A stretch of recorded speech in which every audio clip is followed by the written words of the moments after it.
Bienvenidos a Live at State, el formato interactivo por Internet y en video del Departamento de Estados de los Estados Unidos, una de sus plataformas para dialogar con los medios internacionales. Y bienvenidos también a los periodistas e invitados que se juntan con nosotros hoy. Estoy hoy en el estudio con el secretario adjunto de Asuntos Narcóticos Internacionales y Aplicación de la Ley, William Brownfield.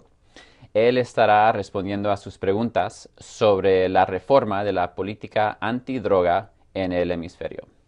Bienvenido, secretario. Muchas gracias, Peter. Es un gusto y placer estar con ustedes acá en Live at State, como siempre, esta mañana. Muy bien. Los participantes deben enviar sus preguntas en la parte inferior de la ventana titulada Preguntas para el oficial. Si en cualquier momento durante la charla tienen problemas enviando sus preguntas, pueden enviarnos un correo electrónico a través de live@state.gov y añadiremos sus preguntas en la lista. Vamos a tratar de responder a la mayor cantidad de preguntas posibles en el tiempo que tenemos. Y si quieren obtener más información y las últimas noticias sobre el Departamento de Estado, nos pueden seguir a través de Twitter. La dirección es @INLBureau y también @USA en español.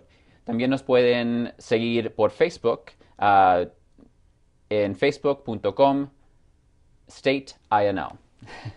Entonces vamos a empezar con la primera pregunta. Un momento. La primera pregunta: ¿cómo responde los Estados Unidos a las llamadas para un nuevo enfoque en la lucha contra el doble desafío de tráfico y el consumo de drogas, dado que 40 años después del lanzamiento de la guerra contra las drogas hay pocos resultados favorables? Bueno, buen punto para comenzar, Peter, y gracias por la pregunta y gracias también a los excelentes representantes de los medios de comunicación que están con nosotros esta mañana. Para comenzar incidentalmente, feliz Día Mundial de la Droga. Es particularmente apropiado, en mi humilde opinión, tener esta conversación hoy, no solamente porque es el día designado por Naciones Unidas para hablar de y tratar de la cuestión y el problema de la droga ilícita, pero también porque en los últimos meses y aún semanas hemos tenido muchas conversaciones públicas e importantes sobre el tema. Hace un mes, más o menos, la OEA divulgó y distribuyó su informe sobre las políticas de la droga ilícita en el hemisferio occidental. Y presentaron el informe en Bogotá el 17-18 de mayo, si me acuerdo bien. Y hace 3 semanas, la Asamblea General de la OEA trató como su tema principal el tema de la política de la droga ilícita en todo el hemisferio. Y la declaración de Antigua ofreció algunas ideas para la manera para seguir en esta cuestión durante los meses que vienen. Además de los esfuerzos y actividades del Comité Internacional para el Control de Drogas de Naciones Unidas y su Asamblea General, de la Comisión de la Droga Narcótica. En otras palabras, en este momento creo yo que hay buen debate en todo el mundo sobre este tema. Es buen momento para esta conversación y como dijo el presidente Obama hace año y pico en Cartagena de las Indias, damos la bienvenida a este debate. Parte del debate, sin duda alguna, es la manera en que Estados Unidos hace su contribución a esta cuestión. Parte de eso, por supuesto, son los 2 referendos aprobados en los estados de Colorado y de Washington en noviembre del año pasado, legalizando, y uso esa palabra explícitamente, no despenalizando, pero legalizando el consumo y producción y cultivo de cannabis, de marihuana en los Estados Unidos. Ahora bien, eso es parte del debate.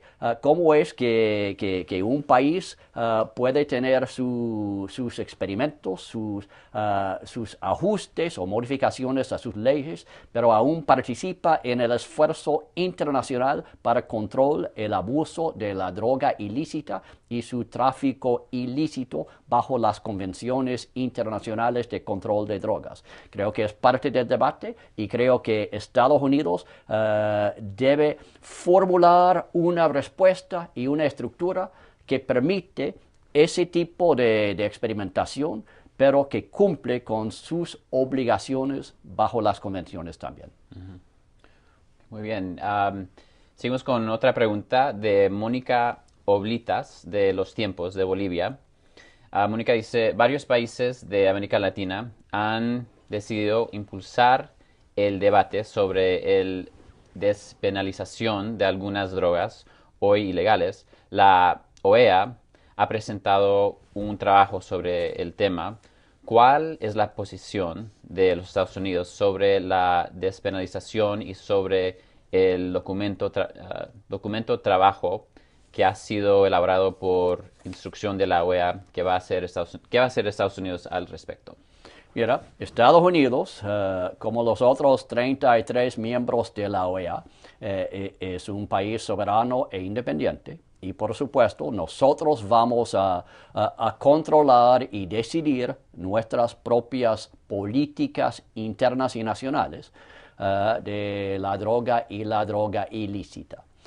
Pero tenemos la obligación de hacerlo dentro del cuadro de las obligaciones internacionales que tenemos nosotros como país que ha ratificado las 3 convenciones internacionales para el control de la droga ilícita, las convenciones de Naciones Unidas. Esa es nuestra obligación. Mi respuesta a la pregunta es que Estados Unidos, como cualquier otro país en el mundo que cumple con sus obligaciones, tiene la obligación de hacer sus ajustes y modificaciones a nuestra política nacional e interna en una manera basada en la evidencia y en la ciencia. 2, que cumple con las obligaciones internacionales que tenemos. Y 3, que no requiere cambios fundamentales en las convenciones internacionales. Porque, Peter, piensa bien en esto. En este momento, un nuevo tratado para ser ratificado por el Senado de los Estados Unidos se trata entre 30 y 40 años para la ratificación. Imagínate si la comunidad internacional decidiera formular una nueva convención para el control de la droga ilícita. Es que vamos a esperar hasta 2050 para tener una infraestructura aceptada y aceptable por todo el mundo en esta área. Creo que no, espero que no. En mi opinión, las convenciones son suficientemente flexibles para permitir algunos ajustes o cambios de la política interna, pero sin tener que cambiar toda la estructura.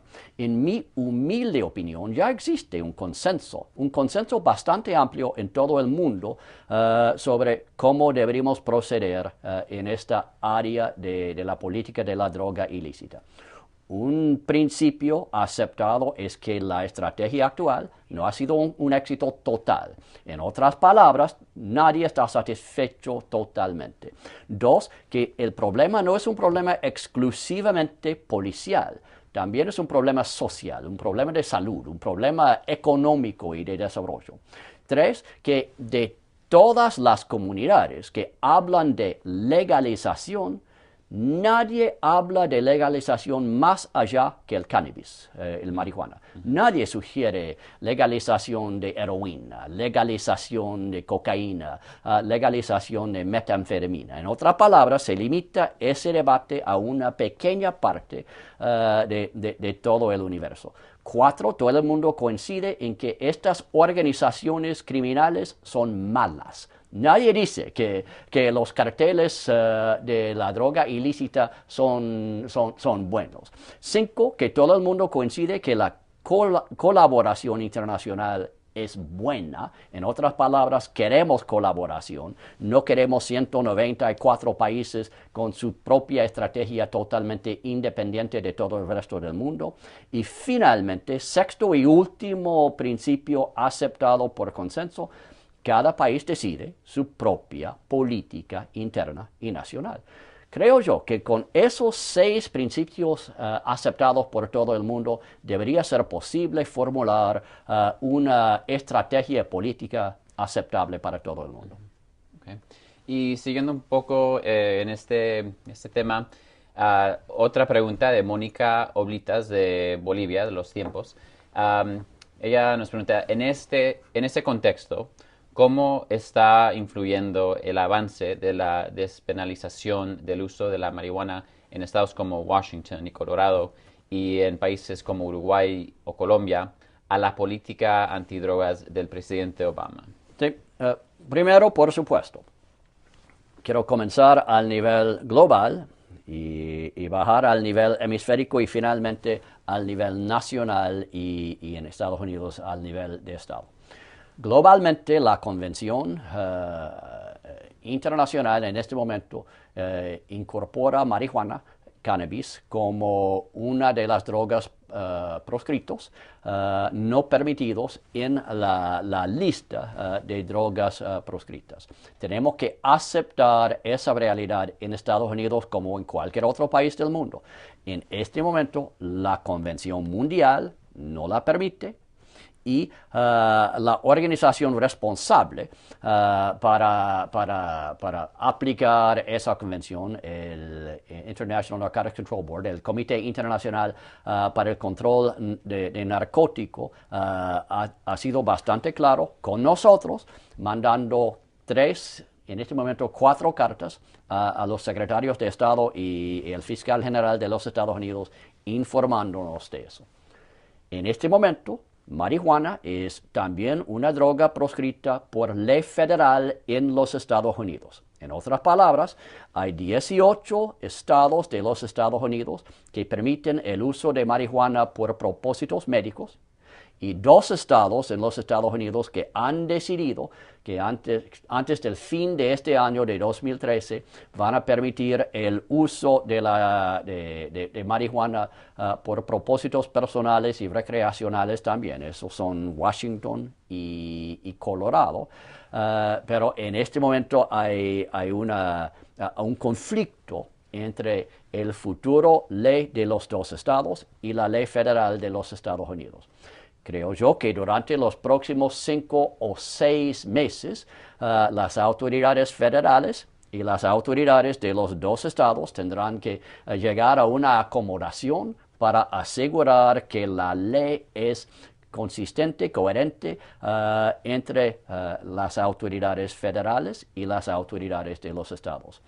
Espero que ese proceso eventualmente tenga el impacto de reforzar elementos positivos que hemos visto en los Estados Unidos en los últimos 10 años. La reducción del consumo de la droga ilícita, la reducción de la violencia y la delincuencia en los Estados Unidos relacionadas con el abuso de la droga ilícita, en otras palabras, tendencias positivas, pero que trata de contribuir a algunas tendencias más negativas en los últimos 20 años. El número de personas encarceladas por posesión o consumo de la droga ilícita. Eventualmente, el desafío que tenemos nosotros en los Estados Unidos es buscar el balance, el equilibrio apropiado para reforzar lo positivo, mejorar lo negativo y eliminar diferencias entre la ley federal y la ley de los estados. Okay. La siguiente pregunta nos viene desde México. Manuel Juan Somoza, Grupo Milenio. Él dice, tengo entendido que Estados Unidos y Cuba han colaborado puntualmente en algunos casos de tráfico de drogas. La reforma de la política antidroga en el hemisferio podría implicar una sistematización de tal colaboración. Mira, esas son aguas complicadas, hasta cierto punto peligrosas. Voy a decir lo siguiente. Estados Unidos es un país independiente y soberano que existe en este planeta. Cuba es un país independiente y soberano que existe en los Estados Unidos. Somos vecinos con separación de apenas 100 kilómetros entre el sureste de los Estados Unidos y el territorio de la República de Cuba. Tenemos intereses mutuos en asegurar que nuestros dos pueblos, nuestras dos sociedades no seamos víctimas del tráfico de la droga ilícita, del abuso de la droga ilícita. Y en las áreas donde podemos colaborar, el gobierno de los Estados Unidos está dispuesto a colaborar. Eso no quiere decir que no hay diferencias profundas entre los dos países, los dos gobiernos, los dos sistemas, los dos pueblos y las dos sociedades. Pero por supuesto, en las áreas donde hay coincidencia y posibilidad de colaboración, por supuesto, queremos minimizar el impacto de la droga ilícita a los ciudadanos de los Estados Unidos, y si el gobierno cubano tiene el mismo derecho en la isla de Cuba, entonces ahí hay posibilidades de colaboración. Okay. Y también les quiero recordar otra vez que si desean obtener las últimas noticias sobre el Departamento de Estado de los Estados Unidos, nos pueden seguir a través de Twitter, siguiendo la dirección @INL Bureau y también @USA en español. Y también nos pueden seguir por Facebook en facebook.com/StateINL. Vamos a regresar a algo que estamos hablando antes. Sofía Menchú, del periódico Guatemala, nos pregunta que si es decir que Estados Unidos apoyará la legalización de las drogas o solamente de marihuana. Mira, en este momento la posición del gobierno de los Estados Unidos, del gobierno federal, nacional de los Estados Unidos, no ha cambiado en el último año y medio, desde la Cumbre de las Américas en Cartagena en abril del año pasado, de 2012. Y eso es que damos la bienvenida a este debate sobre legalización y otros cambios a la política internacional. Pero en Estados Unidos hemos examinado y considerado la legalización y hemos decidido que para nosotros, y hablamos solamente para los Estados Unidos, esto no funciona, no sirve para los Estados Unidos. Ahora bien, ¿qué ha cambiado? ¿Qué ha pasado desde ese momento en abril del año pasado? Primero, 2 estados de los Estados Unidos han decidido, han votado en referéndum legalizar la marihuana. Es una realidad que tenemos que confrontar. 2, la OEA ha presentado un informe, parcialmente informe y parcialmente algunos escenarios para el futuro, escenarios hipotéticos para el futuro. Esa es una realidad. Y 3, la Asamblea General de la OEA ha decidido examinar en una sesión extraordinaria durante el año que viene nuevas ideas sobre el control de la droga y específicamente la droga ilícita para este hemisferio. Bueno, esas son realidades que tenemos que examinar. Estados Unidos, como un país soberano e independiente, tiene el derecho de decidir su propia política de droga, de control de drogas dentro de las fronteras de los Estados Unidos, exactamente como Guatemala tiene el mismo derecho y autoridad soberana. Pero tenemos las obligaciones también de cumplir con las convenciones y con los tratados internacionales que hemos ratificado durante los últimos 40 o 50 años.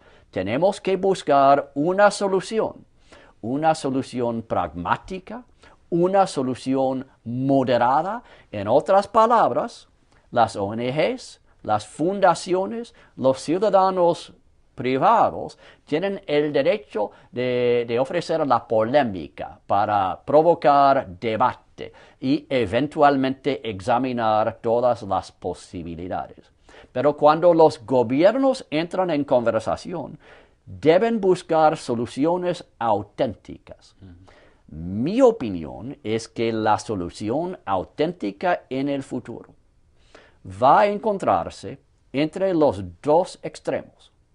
Por un extremo, existen los legalizadores, que dicen, en una manera bastante simplista, en mi humilde opinión, que si legalizáramos toda la droga ilícita, resolveríamos todo el problema.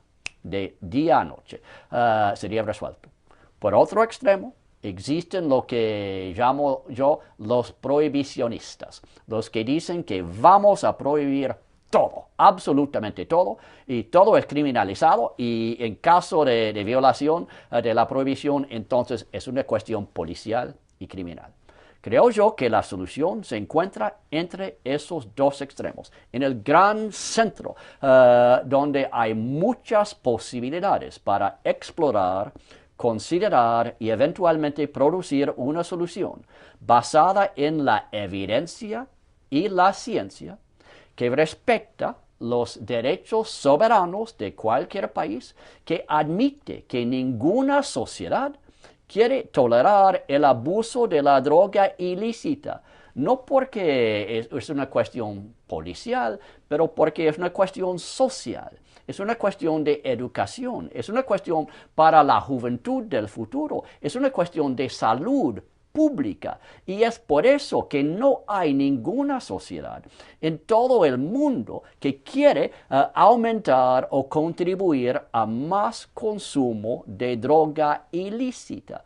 Y debería ser posible, digo yo, a toda la audiencia y todos los distinguidos representantes de los medios de comunicación que están conversando con nosotros, debería existir posibilidad para una solución que eventualmente aceptaría todos esos principios y adelantaría este debate en una manera pragmática durante los meses que vienen. Okay. Y hablando un poco del consumo, Eduardo Vázquez Becker de diariolatino.net dice que con frecuencia se escucha decir que si en los Estados Unidos no hubiera consumo, en América Latina no habría producción ni narcotráfico. A mi entender, lo que buscan es restar a los Estados Unidos autoridad moral en su lucha antidroga. Sí, sabe que y no critico a absolutamente ninguna persona por su posición. Pero es lógico, si no hay consumo, no hay demanda. Si no hay demanda, no hay oferta. Está bien, pero se puede decir eso de cualquier cosa. Si no hay dinero, no hay robo. Si no hay... si no hay pasión, no hay homicidio, etcétera, etcétera, etcétera. Mira, ofrezco una cifra histórica certificada por los mismos medios de comunicación que han seguido este proceso durante los últimos 30 años. En los últimos 7 años, el consumo en los Estados Unidos de cocaína, metanfetamina, se han reducido por 50%. En otras palabras, hay 50% menos demanda para cocaína y metanfetamina en los Estados Unidos hoy que en 2006. Mi pregunta a los oyentes entonces es que ven ellos una reducción de 50% de la violencia, la delincuencia, la criminalidad en los países en México, América Central y Sudamérica. Creo que no. ¿Por qué? Porque no es una cuestión exclusivamente de los Estados Unidos. ¿Qué hemos visto durante esos 7 años? Reducción de consumo de cocaína y productos que vienen de la hoja de coca en los Estados Unidos, pero aumento en algunos países en América del Sur, por ejemplo, Brasil o Argentina, aumento en países en Europa Occidental y hasta cierto punto aumento en algunos países asiáticos. En otras palabras, vivimos en una comunidad global y Estados Unidos acepta su responsabilidad para contribuir a la solución. Pero simplificar esta cuestión en decir que la solución se encuentra exclusivamente y totalmente en las manos de los Estados Unidos es un poquito simplista. Estamos en este esfuerzo como un esfuerzo global y mundial. Cada país tiene su cuota de responsabilidad y su capacidad de colaborar y cooperar en este esfuerzo. No importa si el país sea consumidor, país de tránsito o país productor, todos nosotros somos responsables para el problema. Y la solución requiere esa colaboración global también. Okay. Ramón Samco de Agence France Presse en Venezuela nos pregunta para Estados Unidos cómo se traduce la estrategia integral antidrogas adoptada en la declaración de la OEA en Antigua. Mira, aceptamos, por supuesto, porque la declaración fue declaración por consenso. El gobierno de los Estados Unidos también apoyó la declaración de Antigua. La declaración de Antigua dice que el hemisferio y los 34 miembros de la OEA vamos a examinar la política en una sesión extraordinaria durante el año que viene o posiblemente el año 2015. Creo yo y cree el gobierno de los Estados Unidos que eso debería ser incorporado en el proceso en que la OEA también decide en su propia estrategia antidroga para los 5 años que comienzan el 1 de enero de 2016 hasta fin de 2012. Algo que la OEA, por su mecanismo antidroga, la CICAD, hace cada 5 años. Y la lógica es que esa sesión extraordinaria de la OEA debería usar el debate y el proceso para formular la próxima estrategia para los 5 años que comienzan en 2016. Si es así, creo yo que la sesión extraordinaria va a ofrecer algo de valor, algo positivo para el hemisferio durante los años que vienen. Por supuesto, deberían considerar ajustes y modificaciones a las políticas actuales. ¿Por qué? Porque el mundo está cambiando. Las organizaciones criminales cambian, los países consumidores de tránsito y de producción cambian y por supuesto la nueva estrategia debería representar y aceptar y acomodar a esos cambios. Pero la idea, en vez de decir que vamos a comenzar a punto cero, que en mi opinión sería un error por ignorar las lecciones aprendidas, el progreso en varias áreas que hemos visto en los últimos 10 o 15 años, debería dedicarse a la formulación de una nueva estrategia para el hemisferio para los próximos 5 años que vienen. Esos 5 años serían de 2016 hasta 2021. Bueno, hasta 1 de enero de 2016 al 1 de enero de 2021. Ok. Sí. Y eso es algo que la OEA ha hecho cada 5 años desde hace unos 20 años, si me acuerdo bien. Ok. Giovanni Contreras pregunta cómo evalúa la actual estrategia de México y Centroamérica contra las drogas, que básicamente se resume en fuertes acciones militares. ¿Han dado resultados? Mira, primero voy a sugerir que ese análisis de las estrategias actuales en México y América Central no representan la totalidad de lo que se hace ahí. Por ejemplo, la política y la colaboración entre México y Estados Unidos de los últimos 6 años se representa en esta iniciativa que se llama la Iniciativa de Mérida. Mérida es una estrategia de 4 partes. Una parte, sin duda alguna, es tratar de atacar las organizaciones criminales. Pero hay 3 partes adicionales.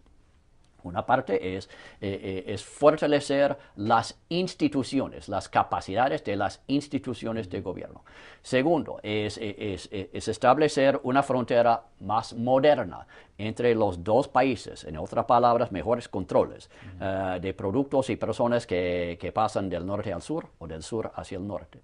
Y tercera o última parte de esta estrategia es un esfuerzo de contribuir en una manera social y económico al desarrollo de las comunidades de México para ofrecerles a ellos un futuro auténtica y legal y eliminar la necesidad de trabajar con organizaciones criminales. En otras palabras, es una estrategia un poquito más sofisticada que la estrategia solamente de atacar las organizaciones criminales. Y en la política nuestra de CARSI en América Central, las estrategias también son estrategias dedicadas no solamente a la droga ilícita, pero también a la reducción de violencia y aumento de desarrollo social, educación, salud y economía e inversión en el área. Mi análisis de la situación hasta el momento es basado parcialmente en lo que aprendimos en Colombia durante los años 90 y los primeros años del siglo actual. Y eso es que en los años iniciales de una estrategia, eventualmente vamos a ver a las organizaciones criminales, los carteles, reaccionando en una manera violenta a la presión que reciben de las instituciones del Estado. Y lo que vamos a ver por un periodo es más sangre y más violencia, que para las pobres comunidades y los pueblos parece mucho como una situación peor que en los años anteriores. Pero lo que aprendimos en Colombia es que eso también es el sonido, el ruido de un cartel que está a punto de morirse. Y es por eso que reaccionan en una manera tan violenta, porque efectivamente quieren a las instituciones del Estado para dejar de presionarles. Y en mi opinión, eso es lo que vemos y hemos visto en México y estamos viendo en América Central en este momento. Sé que eso es poca satisfacción para las personas y las comunidades que sufren de la violencia en este momento, pero creo que en unos pocos años, mi predicción es que vamos a ver una situación de violencia mucho, mucho mejor que lo que vemos en este momento. Okay. Eduardo Castillo de AP México nos pregunta, en medio de la lucha contra los carteles en México, se ha hablado de que los grupos del narcotráfico buscarían de nuevo la ruta del Caribe para traficar drogas a los Estados Unidos. ¿Eso ya ha ocurrido? ¿Y qué porcentaje de drogas siguen entrando por México? Sí. Mira, sabe que eso es mi análisis también. Él y yo estamos de acuerdo en la probabilidad de lo que va a ocurrir en el futuro. Y llego a esa conclusión en esta manera geográfica. Hace 15 años comenzamos nosotros, la comunidad internacional, a aplicar presión a las organizaciones criminales en Colombia y vimos un traslado de muchas de sus actividades a México. Hace 6 años, la comunidad internacional, con el apoyo absoluto y total, el liderazgo del gobierno mexicano, comenzamos a aplicar presión a los carteles en México. Y lo que hemos visto en los últimos 2 o 3 años es un traslado de muchas de sus actividades a América Central. Y comenzando hace un par de años, la comunidad internacional, con el liderazgo de los países y los gobiernos centroamericanos, dentro de su sistema regional del SICA, comenzamos a aplicar presión ahí. ¿Y qué va a pasar?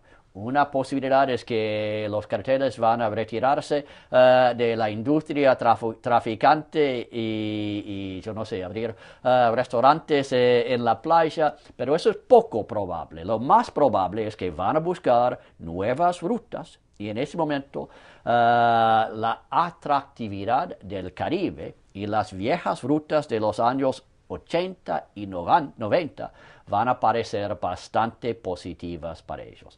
Eso, por lo tanto, es la razón por la cual digo yo que nuestro desafío en 2 o 3 años puede ser no América Central o México y más el Caribe. Es que ha comenzado.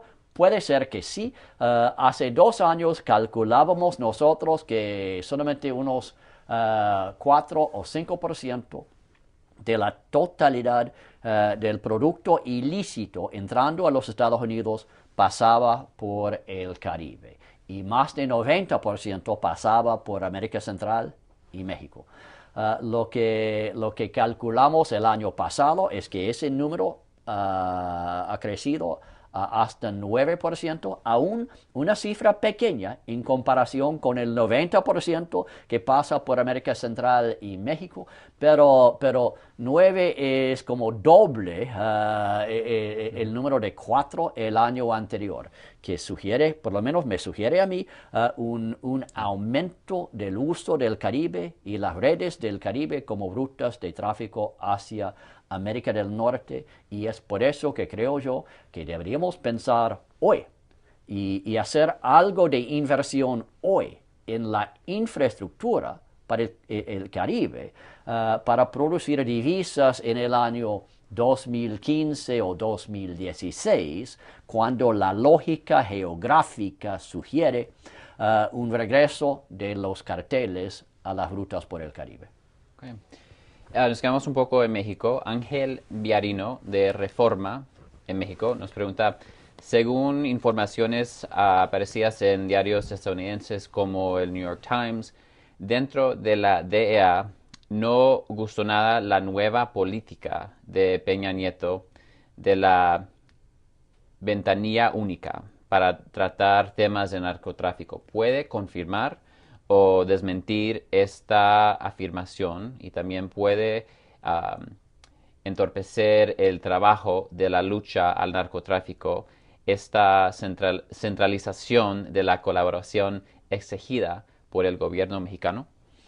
Mira, me llamo William Brownfield, soy el subsecretario de Estado para Asuntos Antinarcóticos y Aplicación de la Ley. Por supuesto, hablo por mi organización y en este tema hablo por el Departamento de Estado. Por supuesto, no puedo hablar por cualquier otra parte del gobierno de los Estados Unidos. Lo que sí puedo decir es lo siguiente.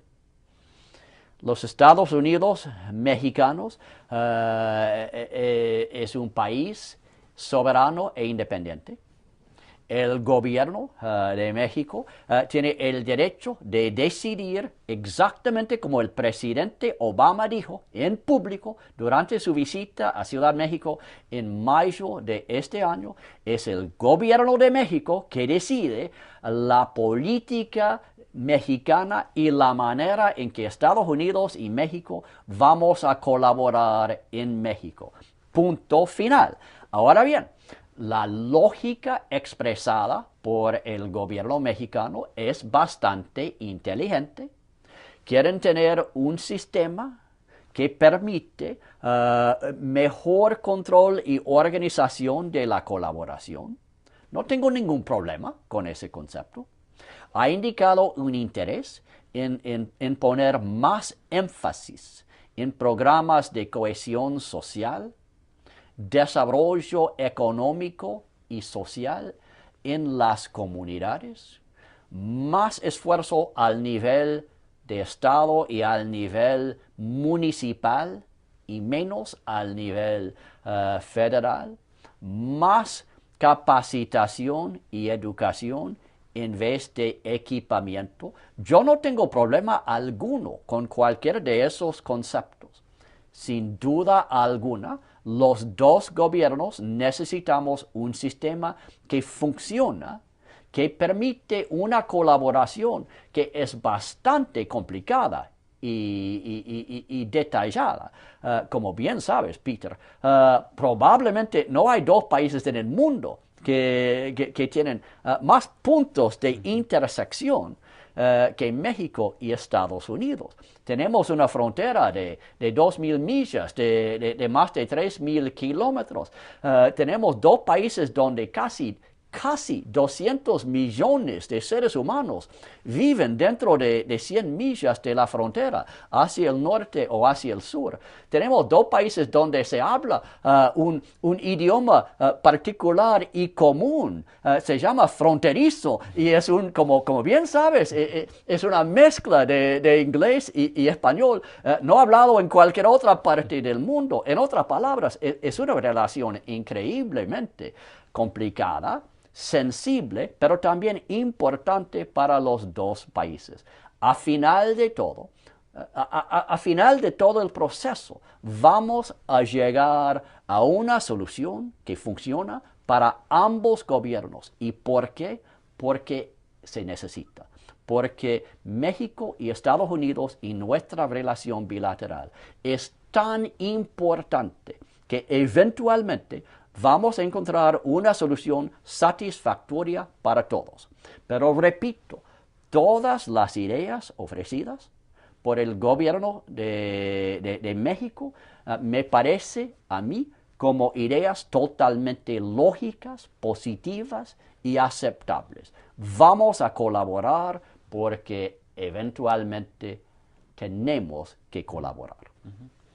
Ok, y les agradecemos mucho a todos los participantes que nos han mandado preguntas, nos han llegado muchísimas. Desafortunadamente esta va a ser la última y nos viene desde Guatemala. Gerardo Rafael, Diario de Centroamérica, pregunta: expertos consideran que Estados Unidos también debe enfocar en el control bancario debido al lavado de dinero que crea el financiamiento a carteles de la droga. Otro aspecto es el control en el comercio de armas para contrarrestar el poderío de los narcotraficantes. ¿Qué puede hacer Estados Unidos tomando en cuenta que es el mayor consumidor de droga? Bueno, Gerardo, la verdad es que estoy de acuerdo con las dos ideas de controles mejores sobre el abuso de los sistemas financieros y controles mejores sobre el tráfico ilícito e ilegal de armas. No estoy seguro si coincido con la sugerencia que Estados Unidos ya es el mayor consumidor de la droga ilícita. Puede ser que sí, pero creo que estamos en segunda posición hoy en términos de la cocaína por razones de los cambios de los últimos 7 años. ¿Qué podemos hacer en términos de armas y lavado de dinero? Primero, deberíamos aceptar como principio el hecho de que para tener una estrategia exitosa para el control de la droga ilícita, hay que tocar cada elemento en la cadena del cultivo, la producción, el tránsito y transporte, la distribución y eventualmente el financiamiento de la droga ilícita. No podemos dejar no tocado ni un eslabón en la cadena de la producción, y creo que hay más que los gobiernos del mundo y la comunidad internacional podemos hacer para colaborar en los esfuerzos financieros, para asegurar mejor movimiento de información entre los gobiernos, mejor compartimiento de evidencia para casos y juicios contra instituciones y personas, y mejor colaboración policial y de monitoreo de actividades de bancos y otras instituciones financieras. En la cuestión de armas, sin duda alguna, la violencia producida por los carteles es violencia producida por las armas, y particularmente armas de fuego de los carteles. Y como tú bien sabes, en Estados Unidos en particular tenemos una situación legal particularmente sensible en términos de la Constitución de los Estados Unidos y la Segunda Enmienda. No voy a entrar en ese debate que se ha producido por casi 200 años. Lo que sí voy a decir es que ya existen leyes en los Estados Unidos que criminalizan la exportación sin licencia de armas de fuego, que requieren licencias y controles para la venta o la exportación de las armas, y debería existir soluciones en solamente la aplicación de las leyes que ya tenemos. Y debería ser posible para gobiernos pragmáticos e inteligentes buscar fórmulas para mejor colaboración y controles más efectivos en el movimiento de armas de fuego dentro del hemisferio occidental, que no requieren necesariamente cambios fundamentales y constitucionales en cualquiera de los 34 miembros de la OEA en el hemisferio occidental. Eso, por supuesto, por lo menos es mi propuesta en este momento. Creo que son dos áreas donde Gerardo tiene toda la razón. Deberíamos poder colaborar mejor y mayor durante los meses y los años que vienen. Ok, pues esto es todo el tiempo que tenemos hoy, y gracias a ustedes por sus preguntas, y muchas gracias a usted, señor Brownfield, por estar con nosotros. Tendremos un enlace con el audio y el video de nuestra charla de hoy disponible para su uso poco después de la conclusión de este programa. Si desean obtener otra vez las últimas informaciones sobre el Departamento de Estado, nos pueden seguir a través de Twitter mediante @StateDept y también @USA en español. Esperamos poder dialogar de nuevo con ustedes en el futuro y les deseamos un feliz día. Muchas gracias.